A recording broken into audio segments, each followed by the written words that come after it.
Hi. Let's talk about all the books that I read in June and July, because it has been a while since I've discussed the books that I have been reading. The first book that I read in June was Daisy Jones and the Six by Taylor Jenkins Reid. This book is about this band called the Six and how they got together and how they grew as a band. And then how they start to work together with Daisy Jones. And we also get the backstory of Daisy Jones. And then we get a whole story about how they work together as a band, the things that work, the things that go wrong. And it is quite an interesting read. Also, the setup of this book I liked. It is well in different time parts, but it is also written as if it is a documentary. So you see parts of interviews with the different members of the band, the producer, anyone who was in some way involved with the Six. And I liked reading this a lot. Now, I have said this before, I like reading Taylor Jenkins Reid books. And this is definitely one of my favorite. I think the only one I prefer more is The Seven Husbands of Evelyn Hugo. But Daisy Jones and the Six is definitely up there. Since reading this one, I have also seen the show, which is also pretty good. And it was fun to actually hear the music. Because in this one, you also get the lyrics that Taylor Jenkins Reid invented. Like this one, Regret Me, and the other ones here. So you get an inkling of what the songs would be like in here, but it was definitely fun to hear them in real life. Next, I read High Fidelity by Nick Hornby, which was advised to me by my husband. He hasn't read the book, he actually saw the movie. And there is also a series made based on this book. Now, this book is about a man and his girlfriend, but he and his girlfriend split up. And he is going to try to figure out why his relationships don't work, also with his ex-girlfriends. And it is not quite a nice man. We are reading from his perspective, but he is trying to figure out how his exes are in fault for him never being the best in a relationship. So he's quite adamant that it would be the women's fault, but thankfully there is growth in this book. Also, this man owns a record store, so there are a lot of references to music in here, which is quite fun. Then I read Beneath the Trees Where Nobody Sees by Patrick Horvath. This is a comic book.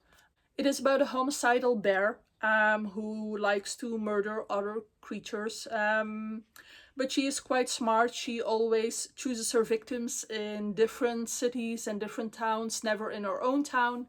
But now someone is starting to murder creatures in her own town, which is bad for her because it could possibly lead investigation her way. So she wants to find out who the new murderer in town is to stop them from committing any more murders or attracting attention to her. It was quite entertaining to read. Now I have discovered that this is actually the first installment in a series, and I do not have the intention to continue the series, but you can definitely read this as a standalone. Next, I read Faster by Claire Keegan. This is a novella. It's only 88 pages long, I believe. It is a beautiful book. It really is. It is about this little girl and her parents are expecting a new child and they want her out of the way for a bit, so they bring her to her aunt and uncle's house. And that is actually all I am going to tell you, because otherwise I am going to spoil the book, I think. But you have to read it. If you love literature, you you just have to read it. It's only 88 pages long. Do yourself a favor. I cried at the end. Really, if you haven't read any Claire Keegan by now, what are you doing? Then I read The Names by Florence Knapp. This is a recent release. It is about a woman, and when her baby boy is born, she has to decide on a name for him. And in this book we follow 3 different scenarios depending on if she chooses the name that her husband wants her to give the child, or if she chooses the name she wants to give her child, or if she's choosing the name that her little daughter wants to name her little brother. Now, I did really enjoy reading this one, but I want to warn you that it is a bit heavier than I expected it to be. There is some triggering content in here, so be warned about that, or look up triggers if this is something that you want to be aware of. But I did definitely love the concept about the three different lives that would have existed, the three ways that all the people involved would have had different lives depending on the naming of this boy. And the last book I finished in June was Darling Girls by Sally Hepworth. This one is about three sisters. Well, they aren't actually sisters, they are sisters because they grew up in the same foster home, or they spent time in the same foster home. And they do not have great experiences from that foster home. They are grown up now, they still keep in touch. They consider each other to be true sisters. But now the bones of a human body have been found underneath the house, the foster house that they were in. And they all have to go back to that town, to the police stations for interrogations. And we get this switch between everything that is happening now and things that happened in the past. So it's a build-up to sort of a climax. I sort of enjoyed this book. It is not a bad book by any means, but it isn't that special, I found. This was actually advised to me after I read Pretty Girls, but it is not like Pretty Girls. I think this is like the Disney version of Pretty Girls. Yeah. So that was June. Moving into July, I read The Lies of Locke Lamora by Scott Lynch. I really enjoyed this one. It is more of a fantasy heist novel. It is set in this town that reminded me of Venice, because you have all of these canals going through, and you have people who move around on boats or little boats or gondolas to get from place to place. It has a lot of really cool settings, things that really made my fantasy going. You have this graveyard underneath which there is this whole complex for thieves who are working together. You have these glass towers in which the rich people live, and they are sort of made from magic glass because of an old magic system. But there really isn't a lot of magic in this book. There is magic though, but magic is reserved for a certain group of people who are trained and who don't come about that often. But of course we see someone in this book. And the thing about this book is that you will absolutely love the characters in here, and that it is full of twists and turns. And because it is a heist novel, it has all these intriguing plots and things that are going on for specific reasons. And I love that kind of stuff. I really ate it up. Now, I also figured that this is the first one in a series, which I didn't really realize. And I am interested in reading the other books as well. But I did not want to start any new series, but somewhere along the way I hope to get to the sequels of this one, because I really like this. Moving on, I read Fantastic Land by Mike Bookhoven. Now this is a horror novel. It is about this theme park set at the west coast of America, and it gets hit by this hurricane, and because a lot of other people need help, the theme park is left to its own devices for quite some time, because rescuers figure that there is enough food there and enough shelter there for the people that were still in the theme park to survive. So they are left there for about 6 weeks, I believe, but of course everything goes wrong. They start splitting up into different groups connected to the different teams in the theme park, and it was actually quite interesting to read. It is set up as if it are all interviews, so you have interviews with people who were there, people who were working at the theme park. You have interviews with visitors of the theme park. You have interviews with security people, people that were in the rescue team, and things like that. Now I have to warn you that I am not a horror reader normally, so I do not know how this one compares to other horror novels, or if your main focus is horror novels, then maybe you will find this one quite weak or something. I don't know. I enjoyed this one because it was possibly realistic. It did not have any supernatural elements to it. It is quite creepy in that way because you start to worry that people might actually act this way in these difficult circumstances. Then I read quite a few new releases. First off is Atmosphere by Taylor Jenkins Reid. Once again, I really like Taylor Jenkins Reid, so I was looking forward to reading her new book. This one is about a female astronaut in the 80s, when it was definitely not common for females to be astronauts. So a lot about this one is about making that breakthrough of getting more females involved in certain fields. It is also about a lesbian relationship in that day and age, which was something that needed to be hidden, or the way they cope with that happening. And to be honest with you, I found it quite boring, actually. And I'm afraid to say this on social media, but I did.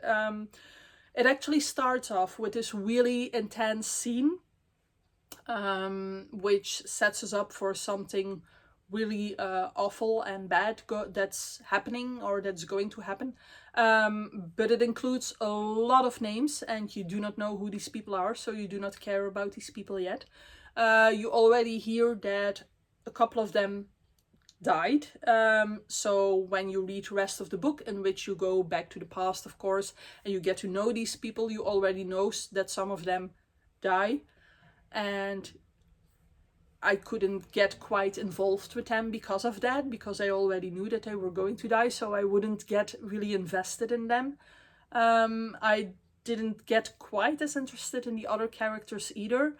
I do have to say that at the end I did cry, because that's a common thing about this book, is that people will tell you that you will cry, and you will cry, because it is written at the end to make you cry. It is explicitly written in a way that you will have to feel emotional reading that. You cannot pass it by. And I felt a little tricked, if I'm being honest. So yeah, it's so far my least favorite Taylor Jenkins Reid that I have read.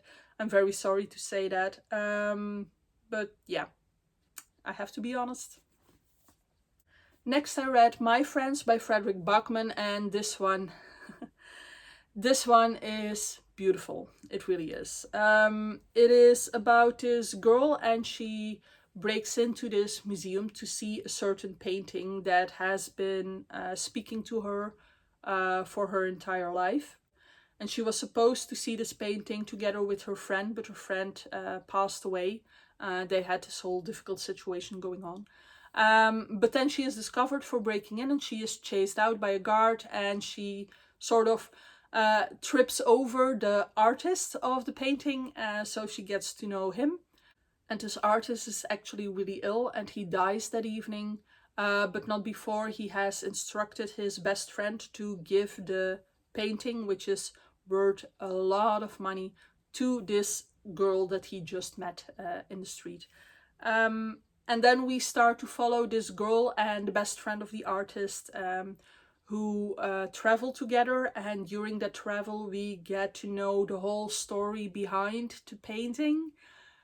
And it is really beautiful, and it is gut-wrenching, and I am tearing up just thinking about it. I really cried quite a lot with this book. This is beautiful. I cannot but recommend you reading this one. Moving on to Don't Let Him In by Lisa Jewell. After all that emotion, I wanted to read a thriller, and this is a very recent thriller by Lisa Jewell. Don't Let Him In is about this family, and the father dies, and after a little while the mother gets contacted by someone who claims that he was a friend of the father before their marriage, before their relationship. And so the mother and this new man start talking and start dating. But the daughter of this family is quite suspicious about this man. And rightfully so, because we start to follow this other woman who has a husband, and this husband is absent a lot. And when he is absent, his phone is switched off, and she is starting to get a bit suspicious or wondering why he is doing this. And well, there's more. There is more to this than that. I actually liked reading this book. It was interesting to see how it all was mixed up in each other and how it all came together. But I have to say that the end is quite disappointing. If you are looking for a thriller that gets you to this twist at the end, or that is giving you this great spectacular ending, then this actually isn't it. This one you will read more to follow the psychology of this man and the reaction of the women involved. And then I actually ended July with another Taylor Jenkins Reid book, because I was hoping to get out of my disappointment. So I read Malibu Rising, which was still on my to be read. Malibu Rising is about a family, once again, a family. And we get the story of the parents, how they fell in love, how they came to be with each other. And the father became a famous singer. But we also follow the story of the 4 children that were in that marriage. And they are grown up now. They have this famous party that they throw each year.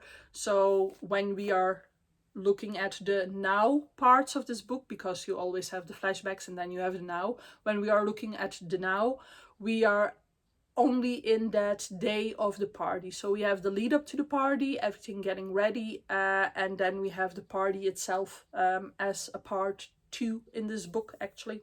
So there is a lot of build up to the story of these characters, but I still felt like those children were, how do you say that, like one-trick ponies.